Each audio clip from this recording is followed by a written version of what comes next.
In addition to Mount Kailash in Tibet, which is held as profoundly sacred by devotees because it serves as the eternal abode of Lord Shiva, one of the principal deities in Hinduism, India is home to 12 Jyotirlingas that are widely regarded as the holiest abodes of Lord Shiva. A Jyotirlinga represents the formless and infinite aspect of Lord Shiva in the form of a cosmic pillar of fire. The term Jyotirlinga combines two words, Jyoti, which can signify a flame, light, radiance, or brightness, and Linga, which represents a symbol or sign. Thus, Jyotirlinga can be understood as the radiant symbol of fire. According to Hindu mythology, Lord Shiva appeared in the form of a fiery column of light or Jyotirlinga to put an end to the ongoing conflicts between Brahma and Vishnu. Once, a great argument arose between Lord Vishnu and Lord Brahma regarding their superiority. The dispute escalated into a fierce battle, causing fear among the gods. Seeking a resolution, the gods approached Lord Shiva, who manifested as a magnificent Jyotirlinga, a radiant cosmic pillar of light, between them.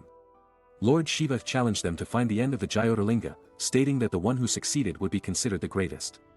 In response, Lord Vishnu assumed the form of a wild boar and delved deep into the earth to find the end, while Lord Brahma transformed into a swan and soared high into the sky to search for the pinnacle.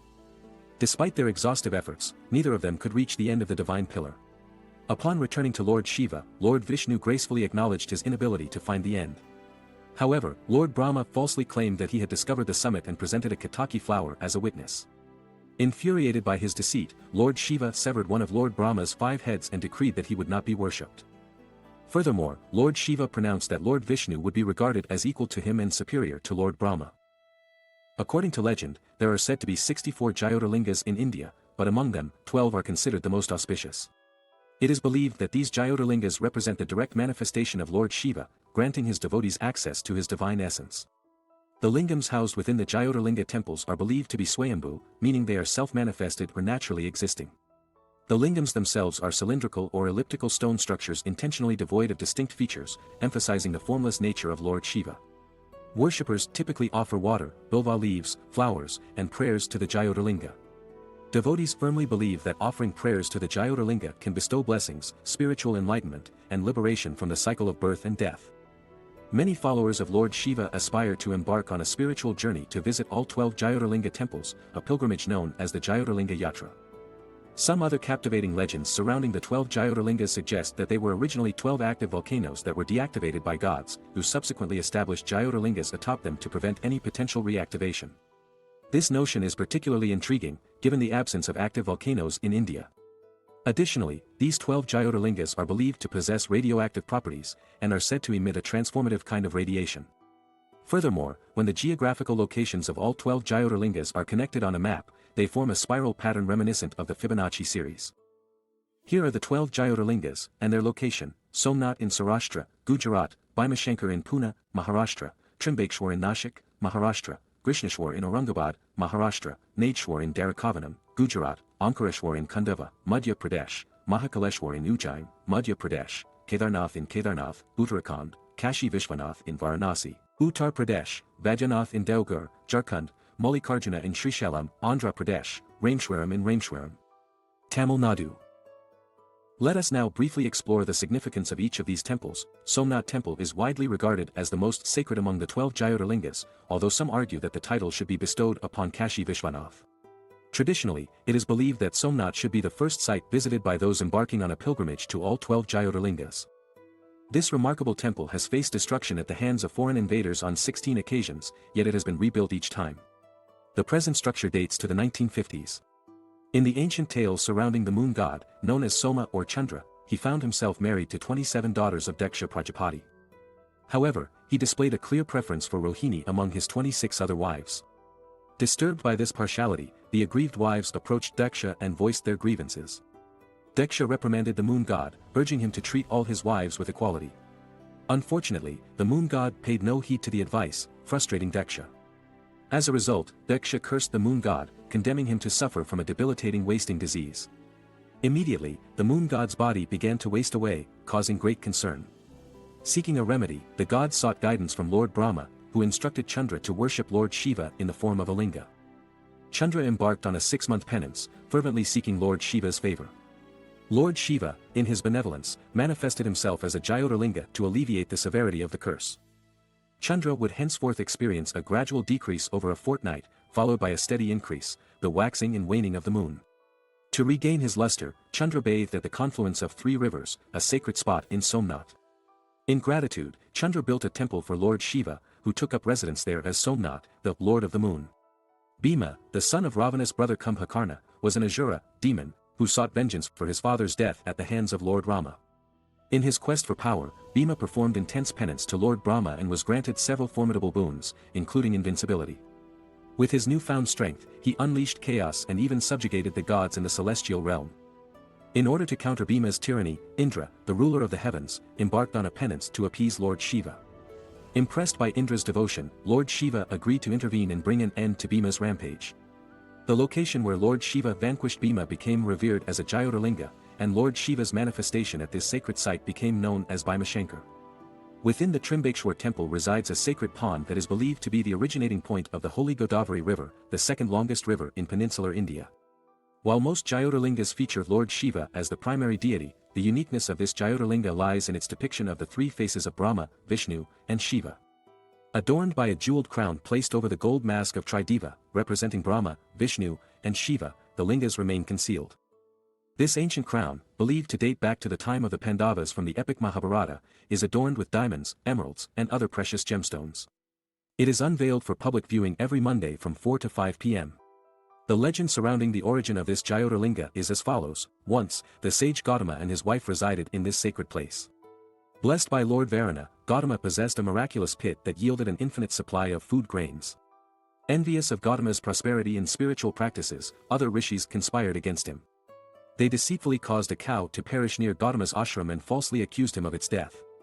In response, Gautama sought the intervention of Lord Shiva, requesting the divine presence of the river Ganga to purify the defiled area. Lord Shiva appeared before the sage and requested the river Ganga to flow by his ashram. Thus, the sacred Godavari River came into existence. Lord Shiva materialized as the Jyotirlinga known as Trimbakeshwar. This manifestation showcases Lord Shiva's 3 divine eyes, earning him the epithet of Trimbaka, meaning 3-eyed. Kusuma, a devout and virtuous woman, held deep devotion for Lord Shiva. As part of her daily ritual, she would immerse the Shiva Linga in a nearby pond to worship her beloved deity. However, her husband had another wife who, consumed by envy, grew resentful of Kusuma's rising reputation within society. Driven by jealousy, the other wife tragically took the life of Kusuma's only son.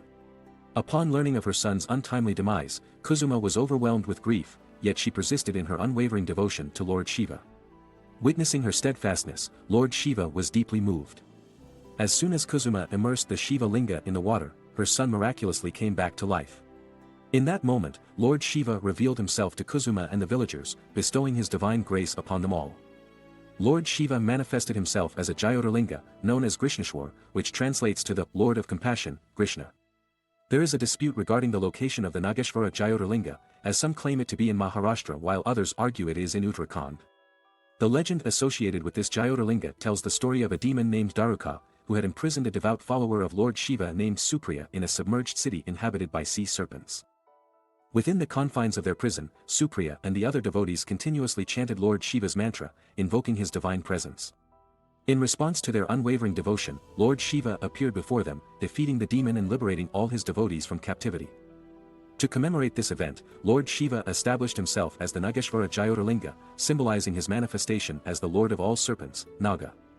The Omkareshwar Jyotirlinga is situated on the Mandhata island, named after King Mandhata, who undertook rigorous penance at this sacred location to receive blessings from Lord Shiva. As a result of his unwavering devotion, Lord Shiva appeared before the king. It is worth noting that the Mandhata island itself bears a resemblance to the revered symbol Om, which symbolizes the cosmic sound and vibrations of the universe.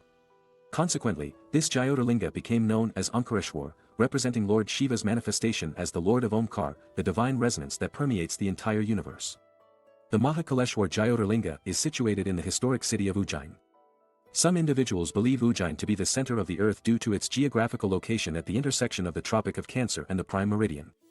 Even in the present day, Ujjain's time, which is 29 minutes behind Indian Standard Time, IST, is considered optimal for astrological calculations.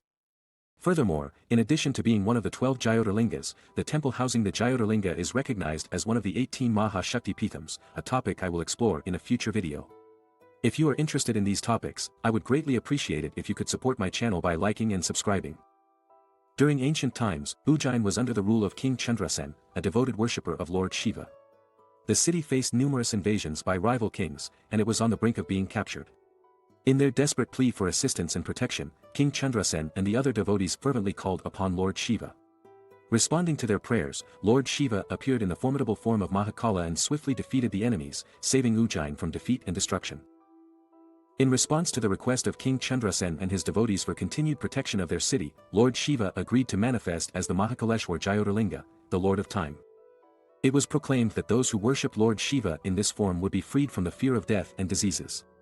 They would also receive divine blessings, worldly abundance, and the protection of Lord Shiva himself. Kedarnath Jyotirlinga is located high up in the Himalayas in Uttarakhand. Unlike other Jyotirlingas, ghee is used for the ritualistic massage of the lingam at this sacred site.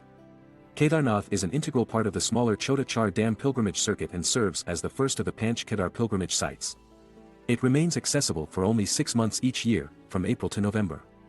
The temple is not directly reachable by road and requires a challenging 22-kilometer uphill trek from Gorakhpur. However, pony and mule services are available for pilgrims. According to the legend, after the Mahabharata war, the Pandavas sought penance to appease Lord Shiva and seek his forgiveness for their actions during the war. However, Lord Shiva did not reveal himself easily to the Pandavas. Instead, he assumed the form of a bull and concealed himself beneath the ground in a field. Finally, he appeared briefly at a spot where the Pandava brothers later installed the Jyotirlinga. The word Kedar means field, hence the Jyotirlinga at this location came to be known as Kedarnath, signifying Lord Shiva's manifestation as the Lord, Nath, of the field. Vishwanath Jyotirlinga is situated in Varanasi, also known as Kashi, which holds great significance as the holiest city for Hindus and is believed to have been inhabited continuously for over 3,500 years. This temple is widely regarded as one of the most sacred temples in Hinduism. Here, Lord Shiva manifests as Vishwanath, the Lord of the universe. According to the legend, Lord Shiva demonstrated his supreme power and authority over all the other gods by appearing as a pillar of divine light in Kashi. He emerged from beneath the earth's crust, transcending infinitely towards the heavens. The Manikarnika god, located on the bank of the holy river Ganges, is in close proximity to the Kashi Vishwanath temple and is recognized as a Shakti Pitha. It is believed that visiting the temple and taking a dip in the sacred waters of the Ganges can pave the way to moksha, the ultimate liberation. The location of the Vaidyanath Jyotirlinga is subject to dispute, with 3 different locations claiming to house it: the Vaidyanath temple in Deoghar, Jharkhand, the Sri Vajnath temple in Parli, Maharashtra, and the Bajnath temple in Bajnath, Himachal Pradesh. However, if we consider the 12 Jyotirlingas forming a spiral around India as mentioned earlier, the most likely position for the Vaidyanath Jyotirlinga is Deoghar, Jharkhand. Apart from being one of the 12 Jyotirlinga sites, the Vaidyanath temple is also recognized as one of the 51 Shakti Pithas, specifically representing the heart. This temple holds great significance for Hindu marriages.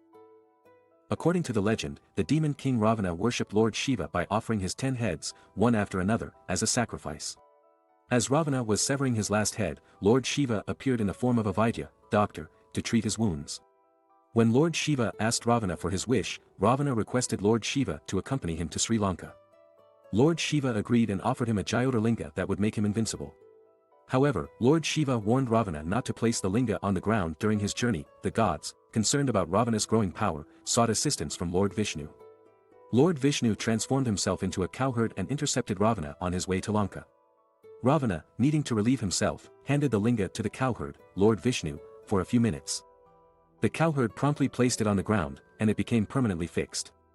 Ravana was unable to lift it again. This linga became the Vaidyanath Jyotirlinga, symbolizing Lord Shiva's manifestation as the Lord of Physicians, Vaidya.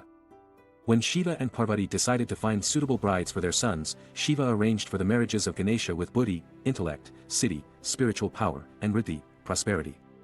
However, Kartikeya, upon his return, was angered by what he perceived as unfair treatment and chose to leave Kailash and stay alone. His parents, Shiva and Parvati, followed him and assumed disguises to live among the tribals in the vicinity of their son. Upon learning about this, Lord Kartikeya worshipped his parents and established a Jyotirlinga at Srisailam. This particular form of Lord Shiva, which manifested on the banks of the Krishna river, was known as Arjuna, while Mother Parvati was called Mallika. The Jyotirlinga was given the combined name Mallikarjuna. Notably, this is one of the 12 Jyotirlingas where both Shiva and Parvati are worshipped. It is also recognized as one of the 18 Maha Shakti Pithas, representing the upper lip. On the way to the main temple, the Shikareshwaram temple is located. It is believed that by having darshan, sacred glimpse of the idol, in this temple, one can attain liberation from the cycle of rebirth. The primary deity of the Ramanathaswamy temple is Shiva in his manifestation as Ramanathaswamy or the Lord of Rama. In addition to being one of the 12 Jyotirlingas, this temple holds significance as one of the 4 holiest Hindu Char Dham sites. These sites include the Badrinath temple in the north, the Jagannath temple in Puri in the east, the Dwarakadhish temple in Dwarka in the west, and the Ramanathaswamy temple in Rameshwaram in the south. According to the Hindu epic Ramayana, Rama, the 7th avatar of the god Vishnu, sought the blessings of Shiva at this temple to absolve any sins he may have incurred during his war against the demon king Ravana in Sri Lanka. To fulfill Rama's desire to worship Shiva, his loyal companion Hanuman was tasked with bringing a lingam from Mount Kailash.